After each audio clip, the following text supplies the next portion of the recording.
Nossas saudações. É uma grande alegria estarmos aqui novamente para iniciarmos de fato esse projeto maravilhoso, junto com o Centro Espírita Discípulos do Evangelho, que é o nosso braço social do Lar Irmandir-se, contando com toda essa comunhão, com todo esse acolhimento dessa diretoria que também percebe a necessidade de um projeto tão importante para nós, tão caro, tão valoroso para o nosso ser, que ele possa também ser expandido para as outras pessoas. Aqui eu me encontro Edna, nessa encarnação, trabalhadora tanto do SED como do Lar Irmandir-se com a psicologia, podendo traçar junto com convidados, com amigos, onde já explicamos no primeiro vídeo essa real intenção dessa proposta.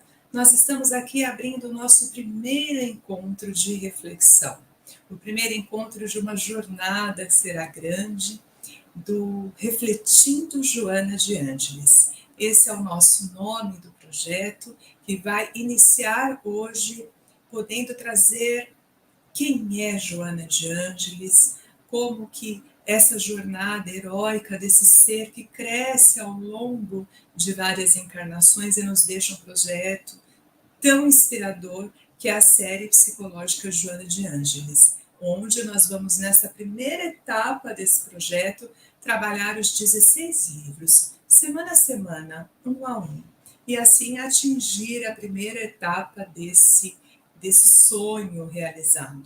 E depois seguiremos confiantes, com muita fé, que surgirão outras e novas etapas.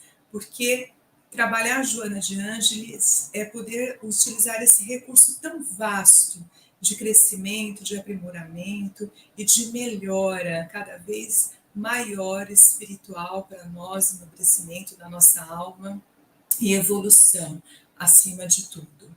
Neste primeiro momento, muitos questionamentos são feitos. Conta um pouquinho para nós, Edna, quem é Joana de Ângeles, como que acontece essa jornada com Divaldo Pereira Franco, e confesso que esse tema é um daqueles que abarca o meu ser, o meu coração, que inunda de fato com uma reflexão muito grandiosa.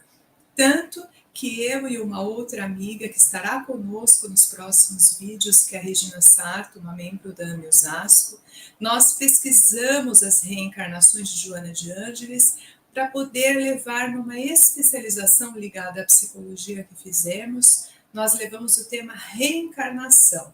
E veja que ousadas que nós fomos. Nós analisamos as reencarnações de Joana de Ângeles frente a termos psicológicos, podendo transitar entre cada uma delas e compreender o significado simbólico, psicológico, o amadurecimento, a evolução desse ser.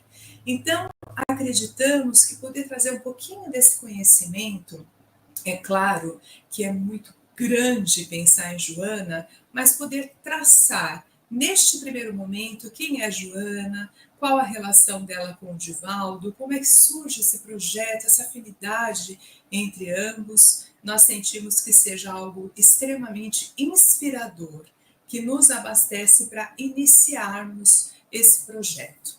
Vamos dar partida, então, aos estudos? Vem conosco. Joana, ela tem a série psicológica, que foi psicografada através de 16 livros, e esse nós vamos trabalhar no projeto inteiro, porém, ela tem quase 80 obras no seu total. Então, se um dia decidirmos estudar tudo que Joana tem a nos oferecer, nós vamos precisar juntos de muito tempo, quem sabe de algumas encarnações. Vamos deixando firmado essa possibilidade. E é muito bonito porque nós já temos 35 obras traduzidas para 15 idiomas diferentes e 10 em braille. Aqui na minha mão está essa edição comemorativa do primeiro livro psicografado por ela, através de Divaldo, que foi no ano de 1964. Então, ele está comemorando 60 anos, e foi feita essa edição especial, né, de de comemoração, de festejar essa data tão nobre. Ela é uma capa dura linda, por ser o primeiro livro de todos aqueles que ela nem... Ela já sabia, claro, queria psicografar muita coisa com o Divaldo, mas talvez ele nem pensasse naquele momento. Nós achamos simbólico trazer a frase que está contida logo aqui na primeira capa. Ela nos diz muito para esse projeto, por isso que pensamos nela. Há muito solo a desbravar e muito trabalho a desenvolver em favor do futuro. Joana de Ângeles. Então, nós vamos abrir este encontro pensando em quanto solo existe para nós, né? Quanto que nós precisamos e temos muito que desbravar. Esse projeto fala muito disso com a nossa alma. Sabemos que a jornada é longa, que nós temos muito trabalho, muito estudo, e isso abastece o nosso coração, na certeza de que é um trabalho muito promissor, especialmente pensando na individualidade, o quanto nos melhoramos e o quanto levamos isso para o coletivo. Então vamos pensar juntos em Divaldo agora. Divaldo, aquela criança que já começou a mostrar logo nos primeiros anos ali da infância, que ele tinha alguns sentimentos, algumas sensações diferentes das outras crianças. A sua mãe, sempre uma mulher muito acolhedora, muito amorosa, e isso Divaldo nos relata sempre que fala dela. Ela acolhe aquela criança. Naquele período, não se entendia muito bem o que ele tinha, quais eram as experimentações espirituais que ele tinha, mediúnicas, e ele aos pouquinhos vai contando para sua mãe aquilo que ele vê, aquilo que ele percebe. Nós vemos lá no filme, para quem já assistiu, né, O Mensageiro da Paz, de Divaldo, ele narrando para a mãe que estava ali vendo a sua avó, que ele não tinha conhecido, que tinha desencarnado quando a mãe era ainda muito criança. E ele conta para a mãe exatamente quem está ali, o que ele estava vendo. Então, desde sempre, aquela mulher percebeu que se tratava ali do seu filho com um direcionamento espiritual diferente, ele era diferenciado. E Joana começa a aparecer para Divaldo muitas vezes como um feixe de luz, uma claridade que se fazia presente. E geralmente era nos momentos de angústia, de aflição, de medo, porque as revelações espirituais também para ele eram feitas de uma forma que o aterrorizava um pouquinho, que aquela criança sentia um tanto que até de medo, de perceber a presença, né, de alguns espíritos que ali se manifestavam, e desde a infância um certo, nós utilizamos o nome de obsessor, mas nós sabemos que é uma prestação de contas ali feita, estabelecida pelas questões espirituais, por aquilo que todos nós vivenciamos. E ela aparecia como algo a acalentar o coração dele, uma claridade. Depois isso foi se revelando como um perfume de rosas. Imagina, você está aflito, você está numa situação difícil e aquele perfume de rosas começa a invadir aquele ambiente. Ele já começa a perceber que existe ali uma presença amiga. Até que aos poucos ela se mostra a figura. Então imagina, vem o aroma e na sequência ela aparece.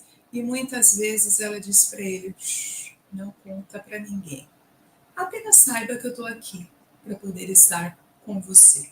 Os anos passam, aquela criança vai crescendo e nós sabemos que existe um trabalho muito grande da espiritualidade para que nós possamos traçar os nossos caminhos em direção àquilo que precisa ser feito. Vamos pensar que todos nós temos um planejamento reencarnatório, todos nós aqui. E para que ele aconteça com louvor, existe um empenho grande da espiritualidade que nos permeia. Essa espiritualidade amiga que conduz seres, pessoas no seu manifesto, que vão articulando possibilidades de ali estar atuante conosco. Então, para Divaldo também chega uma presença de pessoas que vão mostrando para ele o livro dos espíritos, vão mostrando para ele possibilidade de participar de reuniões mediúnicas, uma casa espírita é apresentado para ele e é dito para sua mãe que aquele filho seria um filho do mundo, para o mundo que aquele ser estaria sendo preparado. Ele sempre, nos diálogos com Joana, ele começa a querer saber nome, querer saber alguma coisa dela, né? Tem até aquela história que ele pergunta para Chico, como que chama o meu mentor? Todo mundo tem um mentor. O seu mentor chama Emmanuel, olha que lindo. E o meu, como se chama? E eles, depois de muito tempo, dão até risada dessa história, dessa inquietação dele, né, de querer saber o nome, e quanto ele ouve Joana, né, talvez ele tenha imaginado alguma questão muito maior aqui, ali naqueles pensamentos ainda juvenil, né, tudo para ele desenrola, começa a desenrolar muito cedo, então a maturidade mesmo daquele ser vai evoluindo junto com toda a obra. Veja que lindo, ele começa muito cedo e ele vai amadurecendo psicologicamente, que é o que nós falamos, né? Os termos utilizados da psicologia, e gostamos até de deixar alguns termos aqui para que todos vão se familiarizando, né? Ele vai amadurecendo, estruturando as suas funções emocionais para depois compreender que os detalhes que lá atrás para ele era tão importante, né? Que ele tinha um sentimento tão grande com relação àquilo, depois ele percebe que não era tão necessário aquela questão, né? E assim foi com o nome de Joana. Um dado muito importante para nós lembrarmos é que ela de fato se apresenta para ele com o título Espírito Amigo em uma reunião mediúnica, exatamente na data de 5 de dezembro de 1945. Ali, os dois começam esses encontros mesmo, de fato, mediúnicos. Treino, labor, trabalho, troca de afinidade perispiritual, e quem é trabalhador de uma casa espírita, quem estuda sobre a mediunidade, sabe o quanto esse tempo ele é necessário para as duas partes. Aquele espírito desencarnado, comunicante, na necessidade de cada vez estar mais afim daquele médium trabalhador que vai lidar com a psicografia especial. Então, eles passam um processo muito longo de aprendizado, de trabalho. É muito bonito quando ela propõe para ele o dia, o horário que eles estariam psicografando, né? E a gente percebe a seriedade. Esse é um ponto importante para pensarmos. Todos aqueles que nós vemos trabalhar na seara, que desenvolvem trabalhos muito profundos, trabalhos muito grandiosos no sentido de estruturação, não que um trabalho seja melhor que o outro, cada um tem a sua propriedade, tem o seu lugar, tem o seu foco, né? Mas nós percebemos que toda jornada concreta, concretizada, sempre é nessa postura da abnegação, muitas vezes da renúncia, que é um tema muito importante para conversarmos, né? O quanto esse homem, esse rapaz Divaldo na época, ele também renuncia muita coisa, o mundo dos prazeres, né, o mundo social muitas vezes, porque ele começa cada vez mais se estruturar naquela jornada ligada tanto à obra, à psicografia, aos livros que seriam ali psicografados, como ao projeto assistencial. Então, Joana também vai contando para ele, ao longo do tempo, né, essa afinidade vai crescendo, vai se estruturando, ela conta um pouco do projeto que eles também fariam assistencial, né, e ela vai dando diretrizes, dizendo que hoje a Mansão do Caminho, toda estruturada aqui no nosso planeta Terra, que nós vemos, ela antes é estruturada no plano espiritual, e que já tinha ali um modelo a ser seguido e que ele precisaria de muita perseverança, muito empenho, muito querer, né, muito desejar aquele projeto. Então,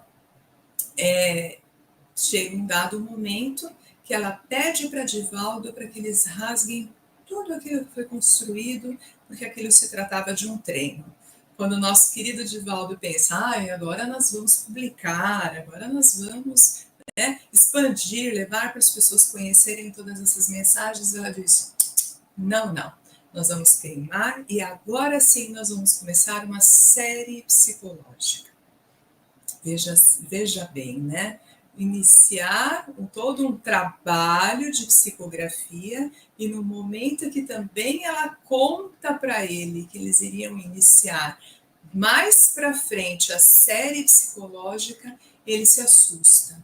Neste momento, ele se assusta muito, que foi bem mais para frente, né? Tem muitos livros que acontecem antes, a série ela é um pouquinho mais recente a nós, mas ele leva um grande susto. Como assim? Psicografar uma série psicológica? O próprio termo Divaldo fica muito perturbado, porque logo ele diz, eu não sou da área da saúde, eu não sou médico, eu não tenho conhecimentos para isso.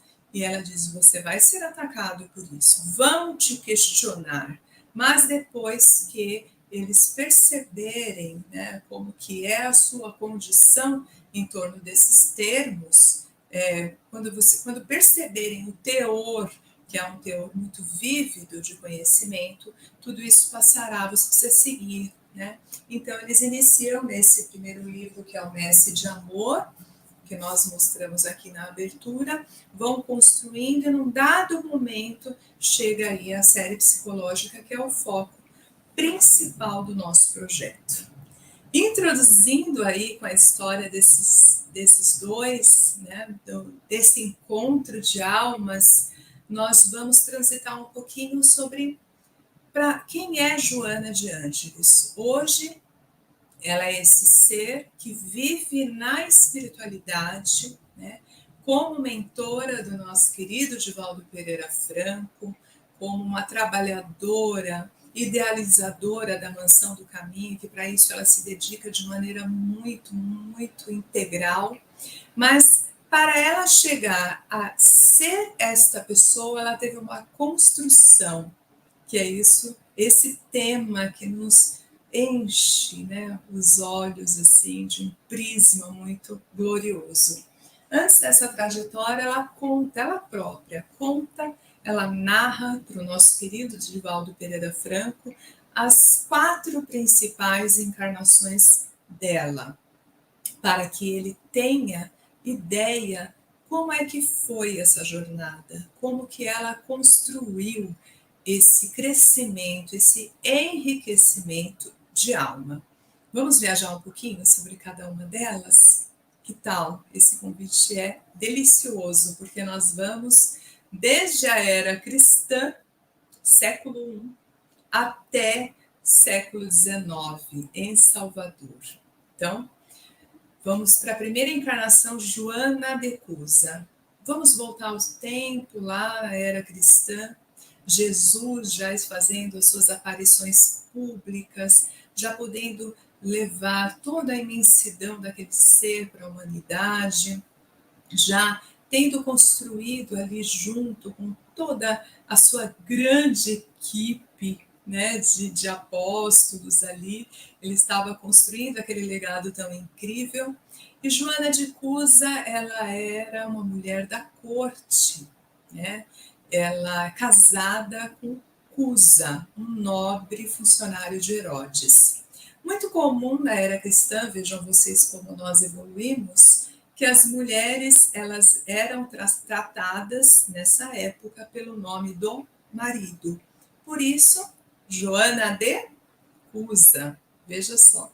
E ali ela vivia como uma patrícia dentro dos palácios, podendo ter todos os privilégios da corte. Então, ela vivia aqueles privilégios de festas, de uma vida abastada, porque o marido sendo ali aquele funcionário nobre, respeitado, ele participava e, de certa forma, desempenhava o seu trabalho frente a serviços, a mandos de Herodes, que Joana não concordava.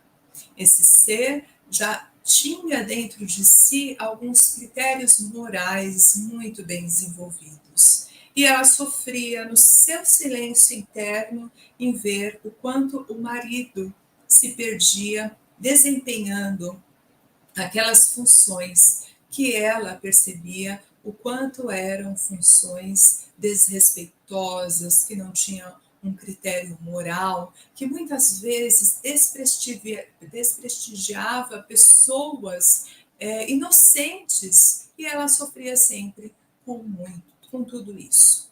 Eis que ela ouve falar de Jesus e, muito destemida, uma mulher muito à frente do seu tempo, Joana de Cusa consegue algumas vezes fugir do palácio com vestes de roupas escondidas, né?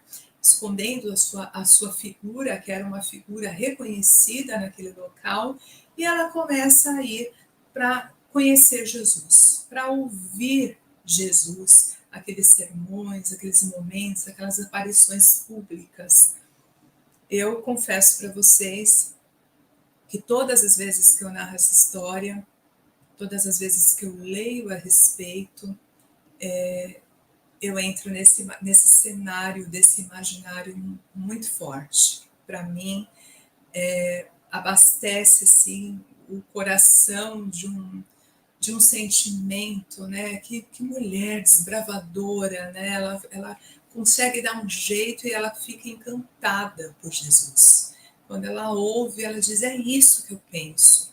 Tudo aquilo que o mestre falava tinha consonância com a sua verdade. E ela chega, num dado momento, a procurar o mestre Jesus. Ela chega até ele e desabafa. Imaginemos, nós podemos ir exatamente nessa fonte, olhar naqueles olhos e poder expressar para ele a nossa vivência de angústia. Eis o que a nossa Joana de Cusa fez. Quando ela consegue dizer para o mestre que ela tem vontade de abandonar tudo, aquele marido, aquela situação, e ela é acolhida por Jesus, que lhe diz: minha filha, mantenha-se firme no teu propósito. Existe um motivo para que você esteja com ele. Existe uma necessidade de você desempenhar o seu papel frente a esse homem. Utilize aquilo que você está aprendendo e vá, viva com ele. E ela segue esse conselho, mas nós sabemos na história toda o quanto Joana de Cusa é uma mulher que consegue participar até ativamente, financeiramente, das obras do Cristo. Então ela dá um jeito. E eu fico imaginando, sempre que eu falo isso, eu acabo usando o mesmo exemplo. Hoje em dia nós conseguimos um cartão, parcelamos, damos um jeito, né? Quando precisamos adquirir financeiramente algo, ela consegue estruturar nessas saídas da corte algum dinheiro, algum valor financeiro, né, que na época também não era só em moedas, vamos dizer assim, mas ela sempre consegue algo de valor para ser custeado nos benefícios da obra de Jesus. Vem a crucificação, um pouco depois de que ela conhece, né, Jesus, e ela sofre muito com isso. Vem o desencarne de Cusa na sequência, e nós sabemos o quanto Joana acaba sendo uma das mulheres que levam o cristianismo adiante. Então, ela continua nesse labor incrivelmente, assim, levando esse legado para as mulheres e para todos. Tudo aquilo que ela aprendeu, ela continua construindo. E nós sabemos o quanto são perseguidos nessa época aqueles que acreditam em Jesus e que mantêm essa história, mantêm-se firme. E ela é levada, né, pelos soldados a ser, como um título de ser queimada, né, ela e um dos seus filhos. Então, em um dado momento, um soldado pertinho ali né, do momento em que ela está sendo levada para ser queimada, ele pergunta para ela. Então, quer dizer, nega Jesus, ele diz. E ela firmemente, o filho chega a pedir, por favor, nega. E ele pergunta, e foi isso que o teu mestre te ensinou a morrer em nome dele? E ela responde, não só isso, mas também a vos amar. Então, é forte pensarmos nisso, nos colocamos ali como mãe, o nosso filho junto, aquele legado, né, sendo construído, e deixa a proposta de refletirmos, né, o quanto existe essa força desse feminino. Pensando na nossa Joana de Ângeles hoje, nós já vamos construindo ao longo dessa jornada de tantas encarnações um ser que já se mostra forte, destemido, lúcido, consciente daquilo que acredita e é um despertar, né, um bálsamo para refletirmos. Então, a nossa primeira heroína, Joana de Cusa. Na sequência, nós vamos ter o conhecimento da segunda encarnação que acontece na Itália, século XIII, Clara de Assis. É a nossa segunda heroína, é a segunda encarnação revelada por nosso querido Divaldo Pereira Franco. Clara de Assis, existem os relatos históricos e é muito bonito correr atrás de todo esse repertório, do qual a própria mãe, né, tem a intuição ali, quando está gerando Clara de Assis, de que ela seria uma lâmpada a iluminar por onde quer que ela passasse. Então, nós vamos imaginar um ser que se apresenta de uma maneira física, um biotipo físico muito delicado, muito bonita. Os relatos que nós temos de Clara é que ficamos encantados olhando para ela. Uma meiga, né, um olhar, uma ternura, um jeito manso de falar, uma sintonia muito doce ali. E ela sempre encanta a todos por esse jeito tranquilo e meigo de ser. Ela vem de uma família abastada, mãe, irmãs, ali configurados uma família, para a época, muito sustentada financeiramente, uma vida muito tranquila. Eis que a nossa querida Clara de Assis escuta falar de Francisco. E ali ela se encanta novamente, né? Assim como ela é tocada por Jesus na primeira encarnação, olha que lindo, e isso tem até um termo psicológico que se chama luminoso, um N mesmo no começo, numen, quando nós somos tocados, né, de uma forma muito que você não consegue nem expressar, que você não consegue nem dizer, sabe essa questão muito profunda que te invade o ser, que nós costumamos dizer que toma o ar, não é paixão, viu? É muito mais profundo que isso e que muda a sua trajetória de vida.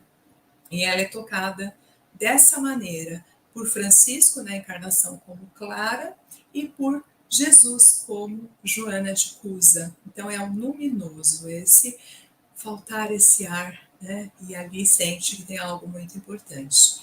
E ela começa a querer conhecer, saber, compreender, e assim Francisco já estava desenvolvendo ali frente à ordem dos franciscanos o seu movimento, e Clara de Assis cria, né, o movimento ali das clarissas, né? E é muito lindo pensarmos nisso, porque ela repete, né, no repertório feminino aquilo que Francisco já estava trazendo de maneira muito forte, muito intensa no movimento dos franciscanos, né? E ali ela decide realmente estabelecer os votos de pobreza, de obediência, de caridade, faz a sua construção da fé muito grande, muito imbuída, né, nesse desejo de ajudar, de acolher, de conhecer, passa por muitas dificuldades que nós sabemos que eles enfrentaram na época, dificuldades mesmo do corpo físico, sofrer com aquela decisão que estava sendo feita, mas seguem firme. Nós gostamos muito daquela imagem de Clara de Assis dando a mão para Francisco e eles caminhando. É uma imagem muito conhecida, né? E mostrando esses dois legados que se interagem, que conversam, né? E nós sabemos o quanto Clara também na história, ela acaba por muitas vezes sendo uma conselheira para Francisco. Então é muito importante nós conhecermos a jornada de Joana de Ângeles antes de começarmos a estudar a obra, porque aí nós vamos entendendo a complexidade desse ser, o quanto que se passou por várias questões na sua história de reencarnações para que hoje ela esteja ali como Joana de Ângeles e cada um de nós está aqui se apresentando de uma maneira, o quanto existe de história em nós. E com esse legado, trabalhando a psicologia, trabalhando essa certeza da reencarnação, nós podemos pensar em nós mesmos como seres imortais, pensando o quanto alguns atributos já estão melhor trabalhados no meu ser, enquanto que outros ainda é difícil para que eu consiga angariar a luz, e tudo isso tem a ver realmente com esse desvelar que nós vamos fazendo. É uma grande jornada e ainda bem que o progresso da humanidade vai nos dando cada vez mais lugares como esse de reflexão. Pensar nas encarnações de Joana nos faz pensar nas nossas próprias encarnações, né? E isso é substancialmente rico para o nosso ser. A nossa terceira encarnação se passa no México, século XVII. Juana Inés de la Cruz. Ela é uma mulher, faz parte da história, faz parte do primeiro movimento feminista que nós podemos compreender. Ela tem o seu rostinho lá estruturado na moeda, né, no México. Ela tem um livro publicado, então ela deixa uma estruturação muito grande. Essa encarnação foi uma encarnação do qual Joana ela de fato aprofundou em conhecimento, em estudo, né? E ela já se mostra.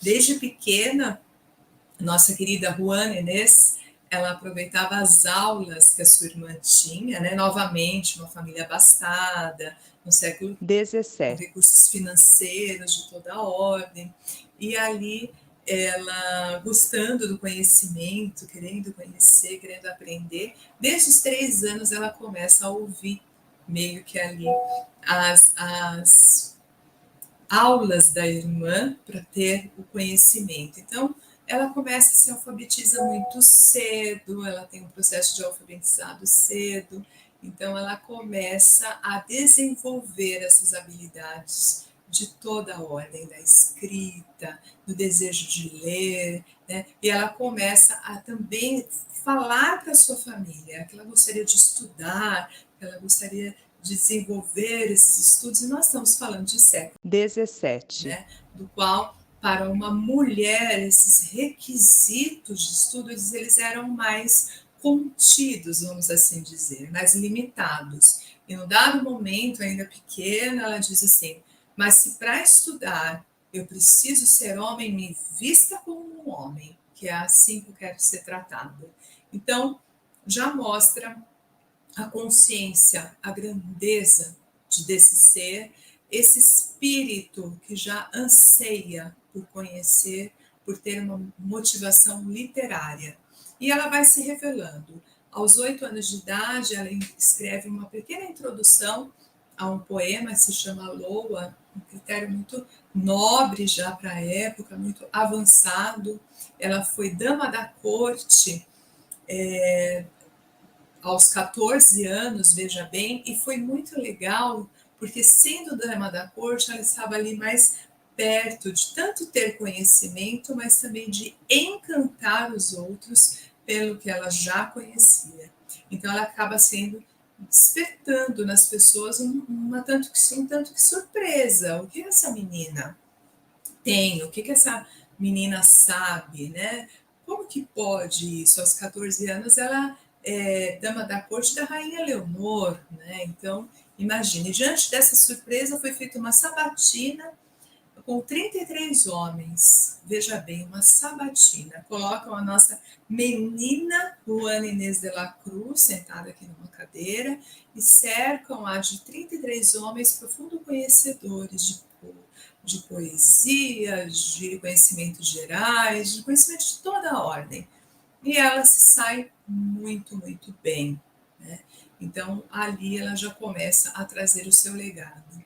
E vai para poder ser aceita, né, num convento, ela dedica-se a uma vida religiosa, acreditando que ali seria uma grande oportunidade para que ela pudesse estudar, poder desempenhar esse papel, né, de estudo, desse magnetismo interessante. E é legal, porque depois nós fomos pesquisar mais sobre Juana Inês, e nós sabemos que teve uma época que ela foi morar na casa do avô, né, próximo ali, ela fica um pouquinho distante da família, e nesse momento ela ama morar com o avô, porque o avô tem uma biblioteca imensa, né? Ele morava numa fazenda, um pouquinho mais distante, e a menina Juana Inês, ela olha aquele monte de livro, quem gosta de livro está tendo essa sensação de saber exatamente como que ela se sentia, e ela fica assim,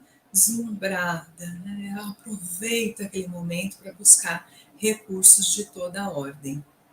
Então, o convento, seguir a vida religiosa, acaba sendo um caminho muito bom para ela, né? E ela consegue ser ali muito querida entre as pessoas, mulheres que ali moravam e se dedicavam, as outras freiras que se dedicavam ao convento, e ela começa a ter alguns atributos, dado para ela algumas funções específicas, mas exatamente por essa conduta que ela desempenha de presteza, de atenção, de comprometimento, de ter esses critérios muito bem desenvolvidos. É como se ela soubesse exatamente onde ela queria chegar e fosse traçando ali todo o seu desempenho de trabalho, né? Então ela consegue, junto àquelas outras mulheres, criar um núcleo muito forte, né?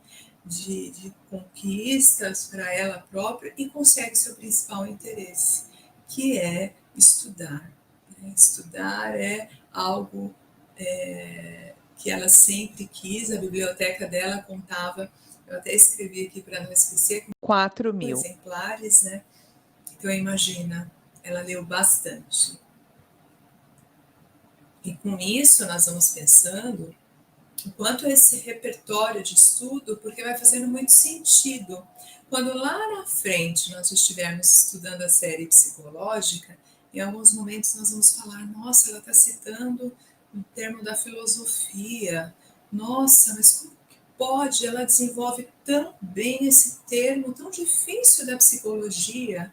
Então nós vamos compreendendo que esse armazenamento de conhecimento que ela vai tendo é ao longo de todas essas experiências. Quando nós pegamos, por exemplo, o primeiro livro que nós vamos estudar daqui a pouquinho, que é Jesus e a Atualidade, ela faz todo um enredo de pensar em todas as questões humanas baseada em quem? Em Jesus. E onde nós vamos tirar essa experiência de quem olhou para o próprio Cristo na era cristã, na primeira encarnação, como Joana de Cusa? Então, tudo isso faz muito sentido. Pensarmos em cada uma dessas trajetórias faz muito sentido para depois entendermos a série. E vamos sair do México, século XVII, para vir para o Brasil, Salvador, século XIX. Pertinho de nós está a nossa querida heroína Joana Angélica de Jesus. Falar de Joana Angélica é um portal que se abre assim incrivelmente. Eu pretendo fazer todas essas viagens um dia, ir até esses lugares onde cada uma dessas mulheres esteve. Nós começamos por Salvador, tá mais pertinho, nós começamos por lá. E quando eu entrei lá onde foi o convento da Lapa, quem foi sabe do que eu estou falando. E eu pude analisar que eles têm todo um processo histórico ali, contando quem é Joana Angélica de Jesus. E eu já encantada por todo esse ser, eu vivi uma experiência das mais incríveis de pensar o quanto aquela mulher esteve ali. Eu tive a grande sorte de poder adentrar, né, nos lugares onde eram os quartos, uma pessoa entendeu que eu estava ali pesquisando e pôde me levar para conhecer onde eram os quartos que as noviças ficavam, a parte do jardim, né? Então, foi uma experiência muito linda e faz muito sentido que ela esteja em Salvador, século XIX, como o fechamento dessas encarnações. Ela novamente nasce numa família muito abastada financeiramente, de recursos, ou seja, ela tinha tudo para desenvolver uma vida tranquila, não estava sem preocupações novamente. Filha única, mas desde cedo ela desempenha um grande desejo de ir para o convento, de estudar, de poder de novo, essa ânsia pelo conhecimento toma conta dela, e ela já com essa característica muito forte, marcante desse ser que sabe exatamente o que quer da sua vida. E aos 20 anos, ela consegue uma carta, como se fosse uma certificação, uma abertura, vamos colocar assim, do Frei Dom Antônio Correa, para que fosse liberado para ela a oportunidade de ingressar neste convento. Ali ela consegue e ingressa na vida religiosa e consegue trabalhar de maneira discreta como conselheira das outras mulheres ali presentes, daquele núcleo. Elas fazem um núcleo muito forte, muito firme, novamente com funções dentro desse convento, se construindo uma figura muito sólida ali. E nós sabemos que estava acontecendo, né, nessa época, a Independência. que estava acontecendo ali, e nós vamos sofrer os ataques dos soldados portugueses ao convento da Lapa. Então, a nossa querida heroína, né, nossa querida Joana Angélica de Jesus, ao perceber que o convento estava para ser invadido pelos soldados portugueses, ela se coloca à frente do convento, tem inclusive essa porta para quem for lá visitar e conhecer, ela se coloca à frente dos soldados portugueses, enquanto ela está ali impedindo a entrada. Todas aquelas mulheres, as noviças, elas conseguem fugir por uma passagem subterrânea, e enquanto isso, aqueles soldados embriagados que queriam invadir, dizem para ela: saia daqui, senão nós vamos te matar. E ela recebe uma baioneta, né, sendo lançada no seu próprio peito, e o seu corpo cai ali exatamente na porta do convento, impedindo a entrada dos soldados portugueses. É muito lindo quando pensamos isso, o quanto que um ser realmente desenvolve o seu compromisso com a sua verdade. Então ela percebe que para poder salvar todas aquelas outras mulheres que estavam consigo, ela já tinha combinado que elas iam fugir pela passagem subterrânea, ela se coloca como alguém ali à frente para impedir essa entrada.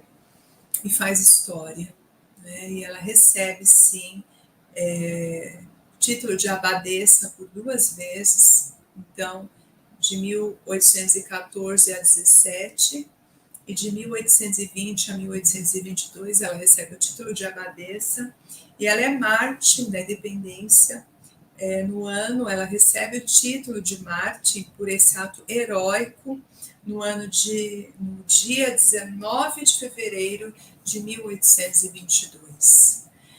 Então vejam bem a nossa grande heroína, né, que consegue fazer essa construção, priorizando e deixando muitas vezes de si para poder pensar realmente no grande ideal.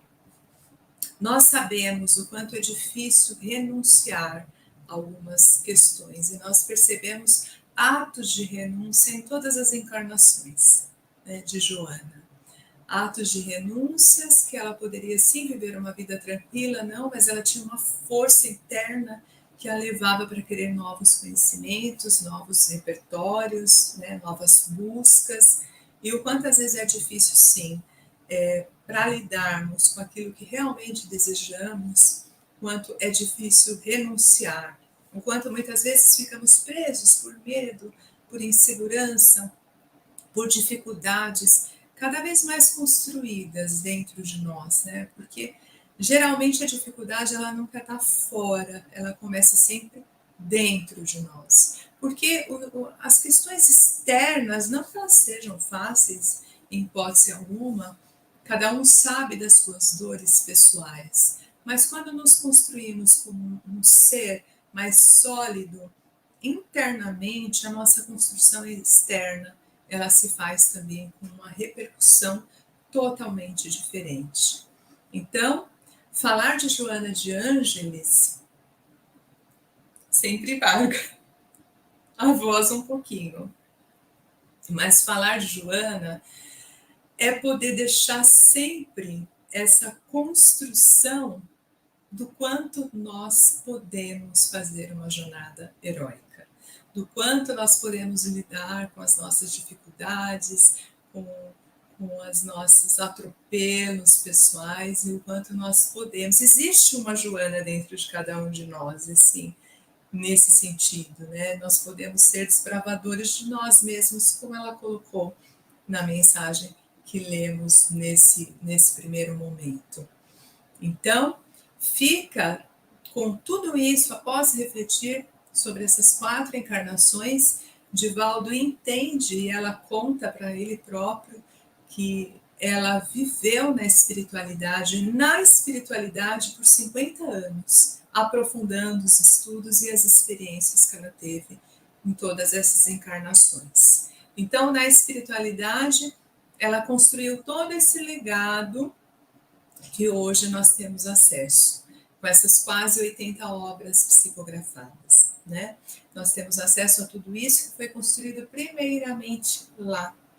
E vamos aproveitar com esse projeto essas 16 da série psicológica, podendo reconhecer e entender que cada um de nós faz esse processo que nós chamamos em psicologia de processo de individuação. Nós vamos nos tornando indivíduos ao longo de construções de várias encarnações. Né? A psicologia, somente a psicologia, não trata esse termo como encarnações, mas ela traz esse termo do desenvolvimento do ser numa única existência. Mas nós, estando na casa espírita, estudando a doutrina espírita, podemos pensar nesse termo no sentido do quanto nós vamos individuando, trabalhando as nossas capacidades, enfatizando mais as nossas nobrezas de alma, nós vamos melhorando aquilo que nós já temos, e foi o que vimos Joana fazer, né, ao longo do seu período aqui, estando nesse planeta, e nós vamos lidando também com o quê? Com as nossas dores, com as nossas sombras, com aquilo que não é muito legal. Nós vamos nesse processo aprimorando cada um desses sentimentos e podendo evoluir como um ser existencial.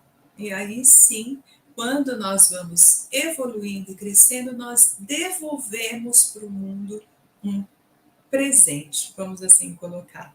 Então, Joana nos devolve, através do seu processo de melhora, esses livros, esse legado. E nós, compreendendo que foi uma estruturação tão sólida, nós recebemos com muito amor.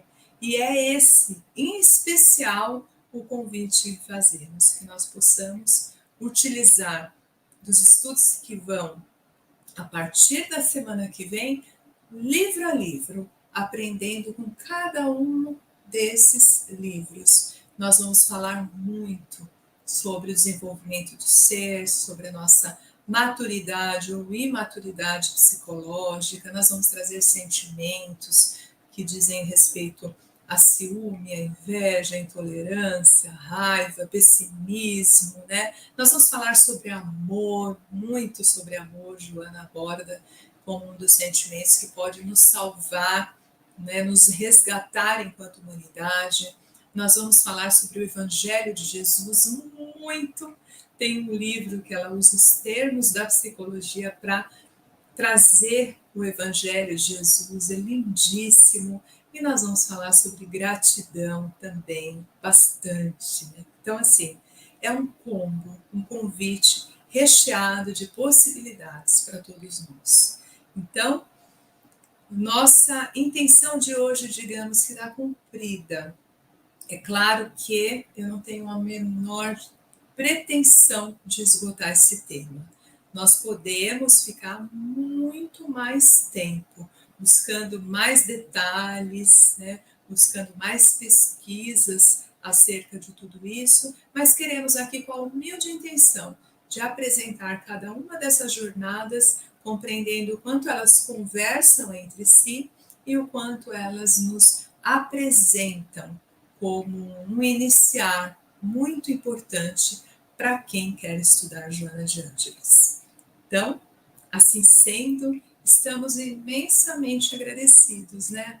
Ao nosso Criador, a toda a egrégora de luz que nos permeia e a essa nobre mentora que enfrentou com coragem cada uma das etapas, nos deixando esse maravilhoso legado. Esteja conosco, participe e nós daqui infinitamente agradecemos. Até breve.